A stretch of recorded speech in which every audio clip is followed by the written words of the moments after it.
4 முனை போட்டி அப்படிங்கும் பொழுது ஒரு அதிகாரத்தில் இருக்கக்கூடிய ஒரு ஆளும் திமுகவோட எதிர்ப்பு வாக்குகள் எல்லாமே பிரியுது இல்லையா? பிரியும் போது திமுகவோட வெற்றி எளிதாகாதா? திமுகவோட வாக்கே போயிருச்சுன்னா பிரிஞ்சதுன்னா என்ன செய்வீங்க? திமுகவோட எதிர்ப்பு வாக்கு தான் பிரியுதுன்னு சொல்ல முடியாது. திமுகவோட வாக்கே டென்ட் போட்டாங்கன்னா அதையும் நீங்க பார்க்கணும் இல்லையா?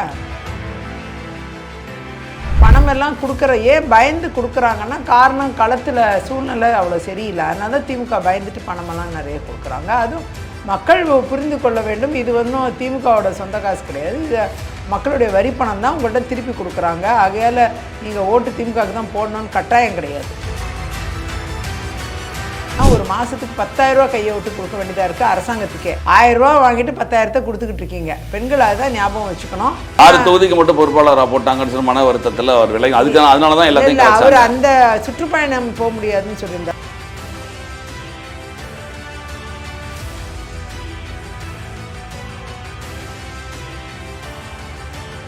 வணக்கம், இது செய்தி மலரின் நேர்காணல் நிகழ்ச்சி. இன்றைய நிகழ்ச்சியில் கலந்து கொண்டு தன்னுடைய கருத்துக்களை தெரிவிப்பதற்காக தமிழக பாரதிய ஜனதா கட்சியினுடைய மூத்த நிர்வாகியும் முன்னாள் சட்டமன்ற உறுப்பினரும் வழக்கறிஞருமான விஜயதரணி அவர்களை சந்திக்கவிருக்கிறோம். வணக்கம் மேடம். வணக்கம். வணக்கம் மேடம், இப்போ 2026 தேர்தல் நெருங்கி கொண்டிருக்கிற வேளையில் இந்த சில கூட்டணிகள் அமையாமல் சில பிரச்சனைகள் இருந்தது. அதிமுக பிஜேபி கூட்டணியை பொறுத்த வரைக்கும் ஓரளவுக்கு ஒரு ரவுண்ட் ஷேப் வந்துருச்சு அப்படின்ற மாதிரியே சொல்லலாம்.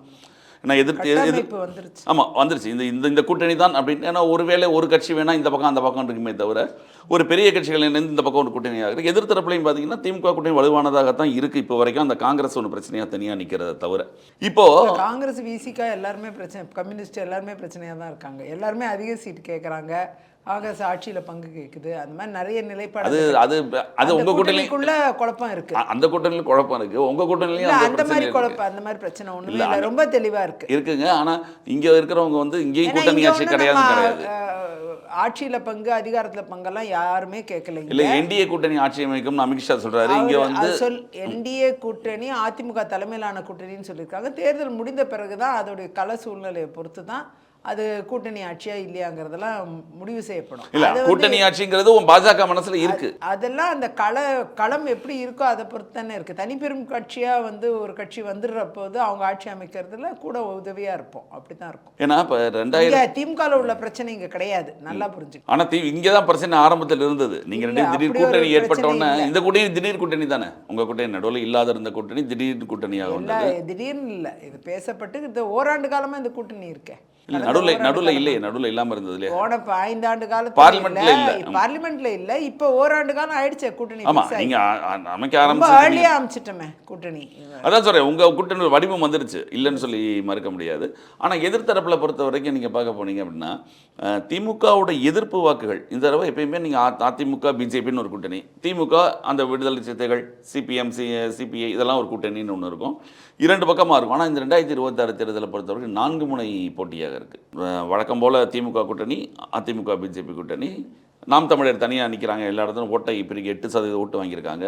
புதிதாக தாவேக்கான ஒரு கட்சி வந்திருக்கு. இப்போ அந்த கட்சியோட பலம் என்னன்னு நமக்கு இன்னும் தெரியல, இன்னும் நிரூபிக்கப்படலை, களத்தில் என்னன்னு தெரியாது. ஆனால் 4 முனை போட்டி அப்படிங்கும் பொழுது ஒரு அதிகாரத்தில் இருக்கக்கூடிய ஒரு ஆளும் திமுகவோட எதிர்ப்பு வாக்குகள் எல்லாமே பிரியுது இல்லையா? பிரியும் போது திமுகவோட வெற்றி எளிதாகாதா? திமுகவோட வாக்கே போயிருச்சுன்னா பிரிஞ்சதுன்னா என்ன செய்வீங்க? திமுகவோட எதிர்ப்பு வாக்கு தான் பிரியுதுன்னு சொல்ல முடியாது. திமுகவோட வாக்கே டென்ட் போட்டாங்கன்னா அதையும் நீங்க பார்க்கணும் இல்லையா? இல்ல போட்டாங்கன்னா நினைக்கிறோம். ஆனா பொதுவாக எதிர்ப்பு வாக்குகள் தானே முக்கியம். அப்படி சொல்ல முடியாது. திமுக வாக்குகளே குறையும், அப்படி சூழ்நிலை இருக்கு. அந்த நிலைமையில தான் இப்ப தாவேகா பலமோட வருவோங்கிற எதிர்பார்ப்புல இருக்காங்க. இன்னைக்கு கூட்டணியே காங்கிரஸ் கூட்டணியே திமுகவோட சேர்ந்து வருமானு தெரியல. அதுவே ஒரு கேள்விக்குறியா இருக்கு ஒரு பக்கம். இன்னொரு பக்கம் பார்த்தீங்கன்னா திமுக அந்த பயத்தில் தான் இந்த 5000 ரூபாய் கொடுக்கறது இதெல்லாம் பண்ணிட்டு இருக்காங்க. பயந்து போய் தான் பண்ணுறாங்க. பீகாரில் 10,000 ரூபாய் கொடுத்து அது அக்கௌண்ட்டில் ஏற்றின மாதிரி எங்கேயும் ஏற்றியாச்சு. இல்லை, பீகாரில் தொழில் முனைவோருக்கு கொடுத்தது 2 லட்சம் ரூபாய் வரை 10,000 மாசம் வச்சு கொடுக்குற. முதல்ல தேர்தல் தேதி அறிவிக்கப்பட்ட பின்பு அவங்க பணம் கொடுத்தாங்க. இல்ல, அது ஏற்கனவே அறிவிக்கப்பட்ட திட்டம், அது நிலவில் இருந்த திட்டம், அது ஒன்றும் புதிய திட்டம் கிடையாது. இப்போ அதே முன்மாதிரி தான் இவங்களும் வச்சிருக்காங்க. இப்போ அவங்க கொடுத்துருக்காங்க. ஆனா இந்த பணம் எல்லாம் ஏன் பயந்து கொடுக்குறாங்கன்னா காரணம் களத்துல சூழ்நிலை அவ்வளோ சரியில்லை. அதனால தான் திமுக பயந்துட்டு பணமெல்லாம் நிறைய கொடுக்குறாங்க. அதுவும் மக்கள் புரிந்து கொள்ள வேண்டும், இது ஒன்றும் திமுகவோட சொந்த காசு கிடையாது, இது மக்களுடைய வரி பணம் தான் உங்கள்கிட்ட திருப்பி கொடுக்குறாங்க. ஆகையால் நீங்கள் ஓட்டு திமுகவுக்கு தான் போடணும்னு கட்டாயம் கிடையாது. அந்த அளவில் ஆலோசித்து நீங்கள் ஓட்டு உங்களுக்கு யார் நன்மை பயக்கிறாங்களோ அவங்களுக்கு ஓட்டு அளிப்பது தான் மக்களுடைய பார்வையாக இருக்கணுங்கிறது என்னுடைய ஆனால் 1,31,31,00,000 பேருக்கு ஒரே நாளில் அன்றைக்கி பணம் போயிடுச்சு. அன்றைக்கி காலையில் 8 மணிக்கு இன்னும் போயிடுச்சு. 1.25 கோடி மக்கள் பெண்கள் இருக்காங்க, அவங்களுக்கு ஏன் கொடுக்கல? அந்த கேள்வி இருக்குல்ல. இல்லை, அது உங்களுக்கு தகுதின்னு ஒன்று இருக்கு இல்லையா, அது வருமானம் இருக்குது. ரேஷன் அட்டைதாரர்கள் எல்லாருக்கும் செய்கிறேன்னு தானே சொன்னாங்க. ஆனால் இவங்க இப்போ பாதி பேருக்கு தானே செஞ்சுருக்காங்க, எல்லாருக்கும் செய்யலையே. இல்லை, இது வரைக்கும் சேர்ந்து 1,31,00,000 பேர் பெண்களுக்கு இருக்குன்னா அவங்க குடும்பத்தோட ஓட்டுகள் எல்லாமே வரும்போது மிகப்பெரிய ஒரு பெரும்பான்மை வந்துடுவோம்னு சொல்கிறாங்க. அப்படிலாம் சொல்ல முடியாது, வாய்ப்பில்லை. இந்த பணம் கொடுக்கறதுனாலே ஜெயிக்க முடியுங்கிற ஒரு பயங்கர நம்பிக்கையில் திமுக இருக்கு. அது தேர்தல் ஒவ்வொரு தேர்தலையும் நீங்கள் எல்லாம் சொல்கிறீங்க இல்லையா, பணம் கொடுத்து தான் ஜெயிச்சாங்க, பணம் கொடுத்து தான் ஜெயிச்சாங்க அப்படின்னு சொல்கிறோம் இல்லையா. ஓட்டு காசு கொடுக்கறது, நம்ம ஓட்டு காசு இது அரசாங்கத்தோட பணம். ஆமாம், அதோட அவங்களுக்கு வந்து பணம் வந்து சேருது, அதை தான் அவங்க யோசிப்பாங்க. அரசாங்கத்தோட பணம் வந்துட்டு இந்த பணம் வாங்குறதுனாலேயே ஓட்டு போடணுங்கிறது மக்களுக்கு கட்டாயம் இல்லை. அவங்க இந்த 1000 ரூபாய் மாதம் வாங்குற இந்த காசு வந்து அவங்களுக்கு ஒரு மாதத்துக்கு 10,000 ரூபாய் கையிலேருந்து செலவாகுது. எலக்ட்ரிசிட்டி பில்லு பயங்கரமாக உயர்ந்திருக்கு, அது மாதம் மாதம் கட்டி தான் ஆகணும். டாஸ்மாக் கடைகளில் அவங்க கணவர்கள் போய் குடிக்கிற அந்த குடி வந்து அந்த பணம், அது போக சொத்து வரி, இன்னும் பல்வேறு வரிகள், விலைவாசி உயர்வு, இதெல்லாம் கட்டுப்படுத்தாத திமுக அரசு. இப்படி இது எல்லாமே ஒருங்கிணைத்து பார்த்தீங்கன்னா ஒரு மாதத்துக்கு 10,000 ரூபா கையை விட்டு கொடுக்க வேண்டியதாக இருக்குது அரசாங்கத்துக்கே. 1000 ரூபா வாங்கிட்டு 10,000 கொடுத்துக்கிட்டு இருக்கீங்க. பெண்கள் அதுதான் ஞாபகம் வச்சுக்கணும். நாம் இழக்கிறது வந்து அதிகம் ஆகையால். ஆனால் இப்போ வந்து அதிமுக ஆட்சிக்கு தேசிய ஜனநாயக கூட்டணியில் போட்டிட்டு அதிமுக ஆட்சிக்கு வருமே, ஆனால் அதே 1000 ரூபாய் 2000 ரூபாவாகவும் கோடைக்கால இது நிதி எல்லாம் சேர்த்து ஒரு ஆண்டுக்கு 26,000 வருது. இதே திமுக வந்து 12,000 கொடுக்கணும், அது கொடுக்கல. அவங்க 5,000 தான் கொடுத்துருக்காங்க. 12,000 14,000 கொடுக்கணும். சொல்லப்போனால் 14,000க்கு பதிலாக 5,000 தான் கொடுத்துருக்காங்க. ஆனால் அதே அதிமுக ஆட்சிக்கு வரும் பட்சத்தில் இதே திட்டத்தை அவங்க விரிவாக்க திட்டமாக அவங்க தங்களுடைய தேர்தல் வாக்குறுதிகளில் சொல்லியிருக்காங்க, ஆல்ரெடி அனௌன்ஸ் பண்ணிட்டாங்க. அதன்படி பார்த்தா ஒரு ஆண்டுக்கு 26,000 வருது பெண்களுக்கு. அப்படி பார்க்க போனால் இந்த பணத்தின் அடிப்படையில் தான் மக்கள் தீர்மானிப்பாங்கன்னா அப்போ அதிமுகவுக்கு தானே ஓட்டு போடணும். அதிமுக கையில கொடுக்க போறேன்னு சொல்றது வேற, கொடுத்தது வந்து சேர்ந்தது வேற, ரெண்டுக்கு வித்தியாசம் இருக்கு. வந்திருக்கு. அதே மாதிரி இவங்க ஜெயிச்சா 26,000 வரும் இல்லையா? இல்ல, நீங்க அவங்க 5,000 கொடுத்தது எல்லாரும் குற்றம் சாட்டுறாங்கல்ல. திமுக பண்றவங்க, பிஜேபி பண்றவங்க எல்லாம் குற்றம் சாட்டுறீங்க. அது தேவையில்லாத உடனே சாட்டுறீங்கன்னா அரசு பணத்தை எடுத்து கொடுக்குறாங்க, அது வாங்கிக்கிங்க. ஆனால் அதே நேரம் ஓட்டு போடுறது அதுக்காக திமுக போடணும்னு அவசியம் இல்லை. உங்களோட பில்லெல்லாம் எவ்வளோ எகிரி போய் கிடக்கு, அதுக்கெல்லாம் எவ்வளோ பே பண்ணிகிட்ருக்கீங்க, எவ்வளோ செலவு பண்ணிக்கிட்டு இருக்கீங்க. அதுலேருந்து நீங்கள் மீண்டெழுந்து வெளில வரணுன்னா ஸ்லாப் சிஸ்டமு, மாதம் ஒரு முறை கணக்கிடுவது, இதெல்லாம் சொல்லிவிட்டு திமுக செய்யலை எலக்ட்ரிசிட்டி பில்லை. இப்போ இந்த மாதிரி விஷயங்கள் எல்லாம் அதிமுக வரும் பட்சத்தில், தேசிய ஜனநாயக கூட்டணி ஜெயிக்கும் பட்சத்தில் நிச்சயமாக வந்து இது எல்லாமே நடைமுறைக்கு வருவதற்கான சாத்தியக்கூறுகள் இருக்குன்னா ஒரு மாதத்துக்கு 26,000 கிடைக்கிது இந்த மகளிர் உரிமை தொகை மட்டுமே. அது இல்லாமல் உங்களுக்கு வந்து தாலிக்கு தங்கம் திட்டம், அப்புறம் தொழில் முனைவோருக்கு அதே பீகாரில் கொடுத்த அதே திட்டம் கூட இங்கே நிறைவேற வாய்ப்பு இருக்குது. மாதம் 10,000 ரூபாய் வச்சு 2 லட்சம் ரூபாய் வரை தொழில் முனையும் பெண்களுக்கு கொடுக்குற அந்த 2 லட்சம் ரூபாய் திட்டம், மானிய திட்டம். அது மாதிரி இந்த மாதிரி திட்டங்கள் எல்லாமே இன்னும் அதிகமாக வர்றதுக்கான மற்ற மாநிலங்கள் 20 மாநிலங்களில் பாஜக ஆட்சியில் இருக்குது. அங்கே எல்லாம் இது அமலில் இருக்குது இந்த திட்டங்கள்லாம். இந்த 1000 ரூபாய் உரிமை தொகை வந்து 1,500 2,000 ரூபாவாக இருக்குது ஆல்ரெடி. இருக்கிறதுலே கம்மி உரிமை தொகை கொடுக்கறது தமிழ்நாடு தான். இதுவே மற்ற மாநிலங்களில் எல்லாமே பாஜக ஆள்ற மாநிலம் எல்லாத்துலேயுமே 1,500 2,000 ரூபாய் வரைக்கும் கொடுக்குறாங்க. ஆகையால் அதே அதிமுக தலைமையிலான தேசிய ஜனநாயக கூட்டணி பாஜக இணைந்து பயணிக்கும் இந்த கூட்டணியில் வெற்றி பெற்ற ஒரு டபுள் இன்ஜின் சர்க்கார் என்ற அடிப்படையில் வந்து இந்த எல்லா திட்டங்களும் வந்து சேரும் பொழுது பெண்கள் கையில் இன்னும் அதிகமாக பணம் இருக்கும். 26,000 ஒரு வருஷத்துக்கு இருக்கும். அது போக 2 லட்சம் ரூபாய் வரை ஒரு ஆண்டுக்கு கையில் கிடைக்கிறதுக்கான தொழில் முனையும் பெண்களுக்கு கிடைக்கிறதுக்கான வாய்ப்பு இருக்குது. அப்படி பார்க்க போனால் 2.5 லட்சம் ரூபாய் வரை ஒரு பெண் கையிலையும் அந்த பணம் இருக்கும் பட்சத்தில் தொழிலுக்குன்ட்டு ஏதோ ஒரு இன்வெஸ்ட்மெண்ட் பண்ணி அபிவிருத்தி செய்யலாம். அது நீங்கள் பாஜக நேரடியாக ஆளக்கூடிய மாநிலங்களில் பாஜக அரசு செயல்படுத்த இல்லை, அதே கூட்டணியில் ஆளக்கூடிய பீகார் மாநிலத்திலையும் செயல்படுத்துகிறாங்க அந்த திட்டத்தை. ஆமாம், அதை வச்சு தான் இப்போ ஜெயித்ததுக்கான காரணம் சொன்னாங்க. திட்டத்துக்கு அது ஆல்ரெடி அனௌன்ஸ்டு பிளானு, அது ஆல்ரெடி மாதம் 10,000 கொடுத்துட்டு இருந்தது. அந்த கடைசி அந்த ஆண்டுக்கான 10,000 கடைசி 10,000 அப்போ தேர்தலுக்கு முன்னாடி கொடுத்தாங்க. அது ஆல்ரெடி கொடுத்துக்கிட்டு இருக்கிற 10,000 தான். அதே மாதிரி விவசாயிகளுக்கு 6,000 ரூபாய், அது மாதிரி திட்டம் வந்து தேசிய திட்டங்கள் நிறைய நிலவில் இருக்கா. தமிழ்நாட்டில் வரவிட மாட்டேங்கிறாங்க, சரியாக செயல்படுத்த இல்லை தமிழ்நாட்டுக்கு இன்னும் சரியாக செயல்படுத்த மாட்டேங்க. இல்லை மத்திய அரசாங்கம் தமிழ்நாட்டுக்கு கல்வி நிதியிலேருந்து பல நிதிகளை நிறுத்தி வச்சிருக்குன்னு இவங்களோட குற்றச்சாட்டு வச்சுட்டே இருக்காங்க. அதனால் இவங்களுக்கு வாங்குற திறமை இல்லை. அவங்க வந்து மத்தியில் பேசி அவங்க அந்த திட்டங்களை வாங்குறதுக்கோ திட்டங்களை செயல்படுத்துறதுக்கோ திமுகவுக்கு அதுக்குண்டான திறமையும் இல்லை, ஆளுமையும் இல்லை. அதனால் அவங்க ஆட்சியை நம்ம மாற்றணும். திமுக ஆட்சியை மாற்றி அதிமுக ஆட்சியை கொண்டு வந்தால் அதுக்குண்டான திறமை வரும், அதுக்குண்டான ஆளுமை வரும். அவங்க மத்திய ஆட்சியோட இணக்கமாக இருந்து எல்லா நிதிகளையும் பெற்று தமிழ்நாடோட வளத்தை பெருக்குவாங்க, மக்கள்கிட்ட கொண்டு சேர்ப்பாங்க, நிறைய நிதிகள் மக்கள் கையில் இருக்கிறதுக்கான சாத்தியக்கூறுகள் ஏற்படும். ஸோ இது எல்லாத்தையுமே அதிமுக ஆட்சியில் வரும் பட்சத்தில் தான் இது வாய்ப்பு.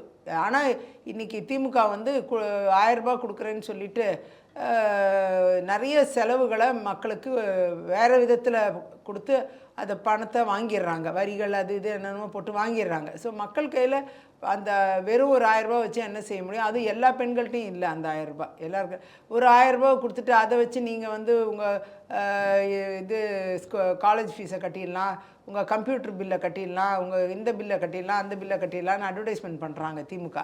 ஆனால் வந்து எந்த பில்லையும் கட்ட முடியாது ஒரு 1000 ரூபாய் வச்சு. அவன் வீட்டில் இருக்கிற கணவரே வந்து 5000 ரூபாய்க்கு குடிச்சிட்டு வந்துடுவார், அடுத்த இன்னொரு 5000 ரூபா பில்லு கட்டியே போயிடும். 10,000 ரூபா வரைக்கும் குறைஞ்சபட்சம் ஒரு வீட்டுக்கு செலவு வந்துடுது.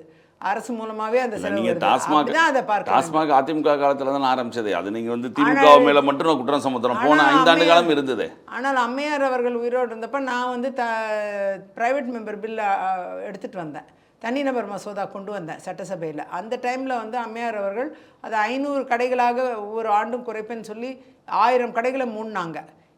எனக்கு கொடுத்த உத்தரவாதத்தின் அடிப்படையிலே அவங்க மூடினாங்க. அப்படி நாம் அந்த விஷயத்தை நம்ம பெருமையாக தான் பார்க்கணும்.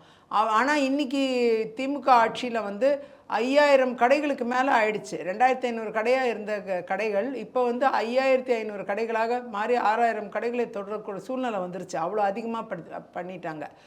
ஒரு 100 மீட்டர் 200 மீட்டருக்கும் ஒரு டாஸ்மாக் கடை வந்த சூழ்நிலை இருக்குது இப்போ. அது மாதிரி பார்களும் ப்ரைவேட் பார் நிறைய திறந்துட்டாங்க.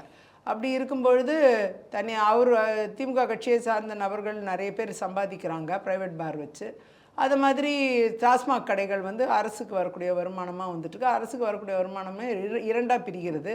ஒன்று வந்து ஊழலுக்கான அடிப்படை, ஒன்று வந்து அரசு நிதியத்துக்கான விஷயமா இருக்குது. அப்படியெல்லாம் வந்து இந்த டாஸ்மாகை வச்சு நிறைய சம்பாதிக்கக்கூடிய இடத்துல தான் விஷயங்கள் நடந்து கொண்டு இருக்கிறது. அப்படிலாம் இருக்கும் பொழுது இது எந்த வகையில் பெண்களுக்கு என்ன ஆதரவாக இருக்கும்? இது இன்னும் எரியிற நெருப்பில் எண்ணெயை தூக்கி ஊற்றின கதை தான். இது எந்த வகையிலையும் பெண்களுக்கு ஆதரவாக இல்லை. ஆகையால் பெண்கள் நிச்சயமாக இதில் ஒரு நல்ல முடிவு எடுக்கணுங்கிறது என்னுடைய பார்வை. இப்போது தமிழகத்தை பொறுத்த வரைக்கும் சிறுபான்மையினர் ஓட்டு ஒரு 14% சிறுபான்மையினர் ஓட்டு, அதில் வந்து பொதுவாகவே திமுகவுக்கு தான் அது போயிட்டு இருந்தது சமீப காலங்களில். ஒரு சில நேரங்களில் அதிமுகவுக்கும் அது மாறும். ஒரு சில தேர்தல்களில் மொத்தமாக அதிருப்தி இருந்தால் மாறும். ஆனால் இந்த முறை பிஜேபி கூட இருக்கிற காரணத்தில் அந்த சிறுபான்மை வாக்கு முழுமையாக அதிமுகவுக்கே போகாது அப்படின்ற மாதிரி பேச்சுக்கள் இருக்குது. இல்லை, அது பேச்சுக்கள் தான் இருக்குது. சிறுபான்மை மக்களும் புரிந்து கொள்வார்கள். அவர்களுக்கு எதிரானவர்கள் பாஜக இல்லைன்ட்டு இந்திய அளவில் நிரூபிச்சிருக்கிறாங்க. அத்தனை மாநிலங்களில் ஆட்சிக்கு வர முடிஞ்சு அங்கேயும் சிறுபான்மை மக்கள் நிறைய பேர் இருக்காங்க. பிஜேபி ஆதரித்த சிறுபான்மை மக்களும் இருக்கிறாங்க. பிஜேபி ஆட்சி பெட்டர் ஆட்சின்னு நினைக்கிறவங்க நிறைய பேர் இருக்காங்க. பிஜேபி கூட்டணி ஆட்சியும் பெட்டர் ஆட்சி அப்படின்னு, நிதிஷ்குமார் அவர்கள் ஆட்சி நல்ல ஆட்சி அப்படின்னு மக்கள் மதிக்கக்கூடிய இடத்துலையும் இருக்குது. அப்படிப்பட்ட ஒரு ஆட்சி மாற்றத்தை நிறைய தந்திருக்காங்க, இந்தியா அளவில் தந்திருக்காங்க. அது மாதிரி தமிழகத்துலேயும் மக்கள் யோசிப்பாங்க. அந்த ஏன்னா உங்களுடைய சொந்த ஊரான அந்த பக்கமே உங்களுக்கு பார்த்தா கிறிஸ்தவர்கள் வாக்கு அதிகம் இல்லையா இருக்கும். ஆனால் நிச்சயமாக சில நேரங்களில் நல்லது வந்து சேருதுன்னா அவங்க மாற்றி யோசிக்கவும் வாய்ப்பு இருக்குது. ஆகையால் நம்ம சுத்தமாக புறந்தள்ள வேண்டிய அவசியம் இல்லைன்னு நான் நினைக்கிறேன். அதிமுகவும் பிஜேபியும் நாம் என்ன நல்லது செய்கிறோமோ அதை பொறுத்து அவங்கள்ட்ட இருந்து ரிஃப்ளெக்ஷன் இருக்கும், பதில் இருக்கும். அவங்க நிச்சயமாக ஆனால் அவங்க பாஜகவை நம்பின மாதிரியே தெரியலையே. அவங்க பாஜகவை அந்தந்த நபர்கள் அந்த ஏரியாவில் என்னெல்லாம் வேலை செஞ்சுருக்காங்களோ அதை பொறுத்தும். இப்போ நான்லாம் என் தொகுதிக்கு நிறைய செஞ்சுருக்கேன். அந்த நிறைய திட்டங்களை கொண்டு சேர்த்துருக்குறேன். அந்த அடிப்படையில் வந்து மக்கள் வந்து அதை ஆலோசிக்கிறதுக்கான வாய்ப்பு. உங்களை போன்றவர்களே நடுநிலைவாதிகளாக பார்ப்பாங்க. ஒரு இந்துத்துவ முத்திரை குத்தப்படாமல் இருக்கலாம். ஆனால் பொதுவாக இந்துத்துவ முத்திரை குத்தப்பட்ட உடனே சிறுபான்மையினர் உங்களுக்கு ஒரு பயம் வந்துடலாம் உங்களுக்கு ஓட்டு போடுறது. இல்லை, அப்படி ஒரு பயம் தமிழ்நாட்டில் அந்த பயம் நிறைய மாறி இருக்குது. கொஞ்சம் கொஞ்சமாக மாறி இருக்காங்க. சிறுபான்மை மக்களும் பொதுவான கருத்தில் இருக்கிறவங்க நிறைய பேர் இருக்காங்க. இப்போ இங்கே தமிழகத்தை பொறுத்த வரைக்கும் இந்த கூட்டணிகளெல்லாம் நிர்ணயிக்கிறது வந்து பாஜகவோட டெல்லி மேலிடம் தான் அப்படின்ற தொடர்ந்து ஒரு குற்றச்சாட்டு. என்னென்னா இடி வச்சு ஐடி வச்சு இடி வச்செல்லாம் அவங்க மிரட்டுறாங்க அதை வச்சு தான் இப்போ டிடிவி தினகரன் சேர்ந்தது கூட டெல்லியில் அடித்து மிரட்டப்பட்டார். அதெல்லாம் ஒன்றும் உண்மையே கிடையாது. அந்த அளவில் வந்து எல்லா கூட்டணியும் இங்கே திரு அமித்ஷா அவர்களும் திரு பிரதமர் மோடி அவர்களும் இங்கே சென்னைக்கு வந்து தமிழ்நாடுக்கு வந்து தான் அவங்க எல்லாம் இங்கே இருக்கிற எல்லா தலைவர்களோடையும் ஆலோசித்து ஒரே மேடையில் எல்லாரும் வந்து கூட்டணியை முடிவு செய்கிறாங்க. அந்த அளவில் வந்து இங்கே இருக்கிற தலைவர்களுக்கு அதிமுக்கியத்துவம் வழங்கப்பட்டு அந்த மாதிரி தான் பேச்சுவார்த்தைகள் நடைபெறுது. எந்தவித அழுத்தமும் கொடுக்க வேண்டிய அவசியம் இல்லை. அழுத்தம் கொடுத்தா நிலைக்காது. அழுத்தங்கிறது ஒன்று கொடுத்தா அது நிலைக்காது. இன்னைக்கு பாருங்க, இப்போ தலைவர்கள் ஒன்று சேர்ந்துட்டாங்க. காங்கிரஸ் பாருங்க எவ்வளோ அழுத்தம், இடிய மேலே ரெய்டு விட்டுட்டு சிபிஐ ரெய்டு விட்டு கீழே உட்காந்து அறிவாலயத்தில் சீட்டு பேசுனதெல்லாம் அந்த மாதிரிலாம் இருந்ததுனால இப்போ காங்கிரஸ் வந்து அதனால தான் வந்து மரியாதை கொடுக்கலன்னு சொல்லி திமுகவை சாடுறாங்க. திமுகவினர் வந்து காங்கிரஸுக்கு ஒன்றுமே கிடையாது, அவங்களுக்கு ஓட்டே கிடையாதுன்னு சொல்லி அவங்க திருப்பி இப்போ தப்பாக பேசுகிறாங்க. இப்படி மாறி இந்த மாதிரி பிரச்சனைகள் வர்றதுக்கு காரணம் அது மாதிரி அழுத்தங்கள் கூட இருக்கும். ஆனால் எந்த ஒரு அழுத்தத்தையும் இங்கே பாஜகவில் அந்த மாதிரிலாம் கொடுக்காதனால தான் அவங்க தொடர்ந்து கூட வந்து பயணிக்கிறதுக்கு அடுத்தடுத்த கட்டத்தில் மீண்டும் வந்து சேர்றாங்க. அப்படி தான் அதை பார்க்கணும். நீங்கள் எந்த அழுத்தமும் இதில் இருக்க வாய்ப்பே இல்லை. ஏன்னா ஆரம்ப காலத்திலிருந்தே ஜெயலலிதா இறப்புக்கு பின்பே அதிமுக விஷயங்களில் பிஜேபி தான் தலையிடுதுன்று தொடர்ந்து குற்றச்சாட்டுகள் இருந்தது. ஓபிஎஸ் இபிஎஸ்ஸை ஒன்றாக்கினதாகட்டும், இங்கே செங்கோட்டையனை கட்சியை விட்டு நீக்கிறாங்க, செங்கோட்டையன் வந்து அமித்ஷாவை சந்திக்கிறாரு. அந்த குழப்பங்கள்லாம் இருந்தது அந்த நேரத்தில். அது எல்லாமே இருக்கும். ஏன்னா பாஜகவோடு ஏற்கனவே கூட்டணியில் பயணித்தவர்கள், அதனால் அந்த பழக்கத்தினால அவங்க வந்து பாஜகவில் கன்சல்டேஷன் பண்ணுறதுல தவறு இல்லைன்னு நான் நினைக்கிறேன். அது கூட்டணி கட்சிகளுக்குள்ளே இருக்கக்கூடிய இணக்கத்தன்மையை தான் காமிக்குது. அது அப்படி தான் பார்க்கணும். அந்த இணக்கம் நல்லது தானே. அதுக்காக இப்போ காங்கிரஸ் வந்து பிரச்சனை பண்ணுறாங்க அப்படிங்கிறதுக்காக காங்கிரஸுக்கு திமுக அடிமையா இல்லை திமுகவுக்கு காங்கிரஸ் அடிமை அப்படின்னு சொல்லி அவங்க ஏற்றுக்குவாங்களா? கிட்டத்தட்ட இப்போ காங்கிரஸ் அடிமையாக தான் நடத்துகிறாங்க திமுக. அப்படி தான் பார்க்க வேண்டும். அந்த அளவில் நீங்கள் பார்த்தீங்கன்னா அந்த மாதிரி குற்றச்சாட்டுகளை யாரும் தேர்தல் அரசியலில் நிரந்தரமாக ஏற்றுக்க மாட்டாங்க. தற்காலிகமான சில விஷயங்கள் இருக்கலாம். ஆனால் அதே நேரம் பாஜக அதிமுக நடுவில் வந்து ஒரு இணக்கமான ஒரு கூட்டணி ஏற்பட்டு தொடர்ந்து கொண்டு இருக்கிறது. அதுதான் நம்ம பார்க்க வேண்டும். இங்கே இப்போ புதிதாக வந்த தாவேகா இங்கே வந்து இப்போ என்ன அவர் என்ன விஜய் என்ன சொல்கிறாருன்னா, களத்திலேயே வந்து இல்லைன்றார் அதிமுக பிஜேபி போன்ற கட்சிகளை. திமுகவுக்கும் தாவேக்காவுக்கும் திமுகவுக்கு தான் போட்டி, மற்றவர்கள் யாரும் களத்திலே இல்லை. களத்தில் இல்லாதவங்களை பற்றி நாங்கள் பேசலை அப்படின்னு பிஜேபி அதிமுக நாம் தமிழர் எல்லாத்தையும் பொத்தாம்பதுவா சொல்லி முடிச்சிட்டாரு. இல்லை, அவர் பொத்தாம்பதுவா அவர் சொல்லலாம். முதல்ல அவர் களத்தில் அவங்க நிர்வாகிகள் இருக்காங்களான்னு பார்க்கணும். அவர் பொறுத்த வரைக்கும் இந்த பூத்தில் ஆள் இருக்கான்னு பார்க்கணும். நீங்கள் எஸ்ஏஆர் ப்ராசஸ் நடந்துச்சு. 3வது பெரிய கட்சியாக வந்து பிஜேபி 63,000 பூத்தை ஃபில்லப் பண்ணிட்டோம். அது தேர்தல் ஆணையமே வெளியிட்டுச்சு. 2வது பெரிய கட்சியாக 67,000 பூத்தை நிரப்பிச்சு அதிமுக, 68,000 பூத்தை நிரப்பிச்சு திமுக. அப்படி இந்த வரிசையில் பார்த்தா தாவேக்கா எங்கே இருக்குது? எங்கேயுமே இல்லைங்கிற ஒரு சூழ்நிலை இருக்குது. அப்படிலாம் இருக்கும் பொழுது அதை வந்து நாம் ஒரு பெருசுப்படுத்த வேண்டிய, அவருடைய கூற்று வந்து உண்மை இல்லை, பெருசுப்படுத்த வேண்டிய அவசியமும் இல்லை. ஃபஸ்ட்டு பூத்தில் நிர்வாகிகளே போட முடியாத ஆட்கள் தேர்தலை எப்படி சந்திக்க போகிறாங்க? அப்படிதான் இல்லை, ஒரு கரிஸ்மேட்டிக் பவராக நிற்கிறாரு. இருந்தாலும் அது பூத்தில் ஒர்க் பண்ணியிருக்கணும் இல்லையா? இந்நேரத்துக்குள்ளே அவங்க கட்சி ஆரம்பித்து கிட்டத்தட்ட 2 ஆண்டுகள் நிறைவு செய்கிறாங்க. இப்போ இந்த நேரத்துக்குள்ளே அவங்க வந்து கம்ப்ளீட்டாக 68,000 பூத்தை ஃபில்அப் பண்ணியிருக்கணுமே, பண்ணலையே. பூத் நாள் போட்டோன்றாங்க, எஸ்ஏஆரில் கொடுக்கலையே. எஸ்ஏஆரில் அவங்க 1000 பூத்து ஃபில்அப் பண்ணதாக கூட வரல. அதனால் அது தேர்தல் அரசியல் நடைமுறைக்கு கொஞ்சம் எதிரானதாக தானே இருக்குது. அதனால் அவங்களால எப்படி இதை சரி செய்ய முடியும்? தேர்தலும் ரொம்ப நெருங்கிருச்சு. அதனால் இது எந்த அளவுக்கு வந்து அவங்க வந்து அந்த தேர்தல் பணிகளை எப்படி செய்வாங்கன்னு எனக்கு அதான் தெரியல. இவங்க வந்து டெஸ்டிங்கில் தான் இருக்காங்க. இன்னும் ப்ரூவ்டு இல்லை. 30% வாக்குகள்கிட்ட இருக்குன்னு சொல்கிறாங்க. அவங்க ப்ரூவ் இனிமேல் எலெக்ஷன் ரிசல்ட் வந்தால் தானே அதெல்லாம் ப்ரூவ் ஆகும். அது வரைக்கும் ப்ரூஃப் இல்லை. நீங்கள் தாவேகாவை பொறுத்த வரைக்கும் கிராமங்கள் தோறும் இப்போ சென்றடைஞ்சிச்சு அப்படின்னாங்க. ஏன்னா அவங்க ரசிகர்கள் எல்லா இடத்துலையும் இருக்காங்க தமிழ் அவங்களுக்கு அந்த கூட்டம் இருக்கு இல்லையா, அது கட்டுக்கடங்காத கூட்டம். நீங்கள் மற்ற கட்சிகள் இன்றைக்கி வரைக்கும் பல பேர் பணம் கொடுத்து கூட்டு வர கூட்டம் தான் பார்த்துருக்கோம். ஆனால் அவங்க பணம் கொடுக்காம கூட்டு வராங்க. அவங்க என்ன சொல்கிறாங்கன்னா, இவ்வளோ தூரம் வர்றவங்க வாக்களிக்க மாட்டாங்களா? போய் இந்த பூத் இடத்த தேடி வாக்களிக்க தெரியாதா எங்களுக்கு? வாக்களிக்கணும். அவங்க ஃபஸ்ட்டு பூத்து நிர்வாகிகளை அவங்களே போட்டிருக்கலாமே, ஏன் போடல? இவ்வளோ வாய்ப்பு இருக்கிற கட்சி இந்நேரம் அந்த பூத்து நிர்வாகிகளை போட்டிருக்கணுமே, ஏன் போடலை? இதெல்லாம் அது இயலாமே தானே காமிக்குது. இதுக்கு முன்பாக வரைக்கும் கட்டமைப்பு ரொம்ப முக்கியம் இல்லையா? கட்டமைப்பு ரொம்ப முக்கியம். அப்படி பார்த்தா இல்ல அப்படி பார்த்தா பிஜேபிக்கு முழுமையான கட்டமைப்பு இங்க இல்லையா? இல்லை ஏன் இல்லை 63,000 பூத்தை ஃபில்அப் பண்ணியிருக்கோமே, கட்டமைப்பு இல்லாமல ஃபில்அப் பண்ணியிருக்கோம். நீங்க இப்படி தான் முன்னாடி சொல்றீங்க, மிஸ் கால் மூலமா 50 லட்சம் பேர் அது கிடையாது, அது கிடையாது. சேர்ந்தாங்க. எஸ்ஐஆர் வெளியிட்டது, இது எலெக்ஷன் கமிஷன் வெளியிட்ட தகவல் நான் சொல்றது. இந்த எஸ்ஐஆர் பத்தி ஒரு கேள்வி இருந்தது.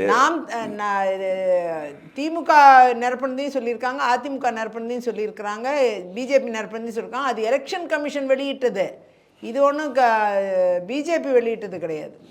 எலெக்ஷன் கமிஷன் மேலே ஒரு குற்றச்சாட்டு இருக்குது. பிஜேபிக்கும் எலெக்ஷன் கமிஷனுக்கும் எஸ்ஐஆரை வச்சு மிகப்பெரிய ஒரு அந்த திமுகவோட ஓட்டுகளை ஃபுல்லாக குறைக்கிறாங்க அப்படின்னு சொல்லிட்டு. எப்படி பீகாரில் 65 லட்சம் பேர் அவங்க சொன்னாங்களோ, இங்கே 92 லட்சம் பேர்கிட்ட இங்கே நிற்கிருக்காங்க இல்லையா? அப்போ மற்ற விடப்பட்டவங்க வந்து சேரலான்னு சொன்னப்போ 12 லட்சம் பேர் தானே இது கொடுத்துருக்காங்க, மனு கொடுத்துருக்காங்க. அப்போ மற்றதெல்லாம் தவறான வாக்குகள் தானே அர்த்தம், மீனிங் அதுதானே. திருப்பி வந்து சேரலான்னு வாய்ப்பு கொடுத்தாங்கல்ல. இல்ல திட்டமிட்டு நீக்குறாங்கன்னு சொல்றாங்க. 1.5 மாசம் இல்ல திட்டமிட்டு நீக்குறாங்கன்னு சொல்லி குற்றச்சாட்டு பண்றாங்க. முடியாது, அப்படி நீக்க முடியாது, எல்லாருக்கும் தெரிஞ்சு. அப்படியே ஏற்கனவே ஓட்டிங் மிஷின் சொல்லிட்டு அப்ப ஏன் சுப்ரீம் கோர்ட்டையும் அலோவ் பண்ணல? சுப்ரீம் கோர்ட் ஒண்ணுமே சொல்லலையே. சுப்ரீம் கோர்ட்ல இது எல்லாமே கரெக்டு தான் ஒத்துக்கிட்டாங்களே. சுப்ரீம் கோர்ட் எல்லாம் சரின்னு சொல்றப்ப நீங்க சொல்லி என்ன நடக்க போகுது?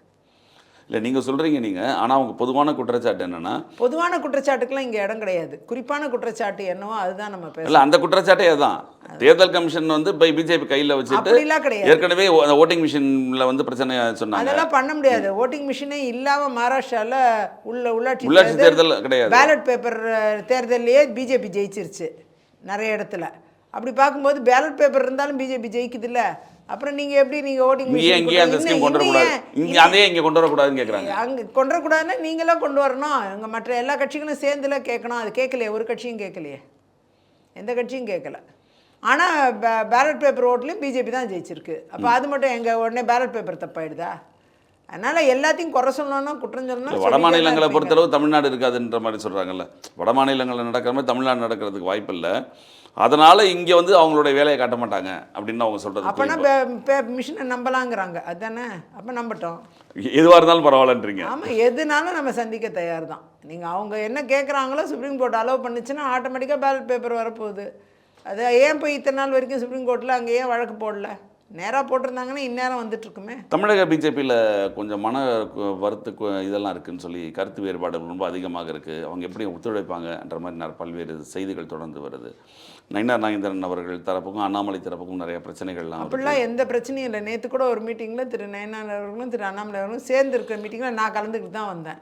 அதனால எல்லா ஒரு 6 தொகுதிக்கு மட்டும் பொறுப்பாளராக போட்டாங்கன்னு சொல்லி மன வருத்தத்தில் அவர் விலகி அதனால தான் எல்லாத்தையும் அவர் அந்த சுற்றுப்பயணம் போக முடியாதுன்னு சொல்லியிருந்தார். அவ்வளோதானே தவிர அவர் மற்ற எல்லா மீட்டிங்லையும் கலந்துக்கிட்டு இருக்காரு. அவர் தான் எல்லா முக்கிய அவரோட முக்கியத்துவம் குறைக்கப்படுதுன்ற மாதிரி வருத்தத்தில் இருக்காங்க. இல்லை, 2 பேருமே சேர்ந்து பயணிக்கிறாங்க. இப்போ திரு நயினார் அவர்களும் திரு அண்ணாமலை அவர்களும் தான் எல்லா விஷயங்களையும் சேர்ந்து பயணிக்கிறாங்க. எல்லா மீட்டிங்கும் ஜாயின்ட் மீட்டிங் தான், நாங்களும் அட்டன் பண்ண தானே செய்கிறோம். இப்போ உங்களுக்கு வெற்றி வாய்ப்பு எப்படி தோணுது உங்களுக்கு தேர்தலை பொறுத்தவரை? நிச்சயமாக பிரகாசமாக இருக்கிறதா நான் நினைக்கிறேன். பார்ப்போம். 2026 தேர்தல் நெருங்கும் பொழுது இன்னும் பல்வேறு விஷயங்கள் மாறும், பல கருத்துக்கள் மாறும். அப்புறம் தொடர்ந்து சந்தித்து பேசுவோம். நிகழ்ச்சியில் வந்து கலந்து கொண்டு தங்கள் மேலான கருத்துக்களை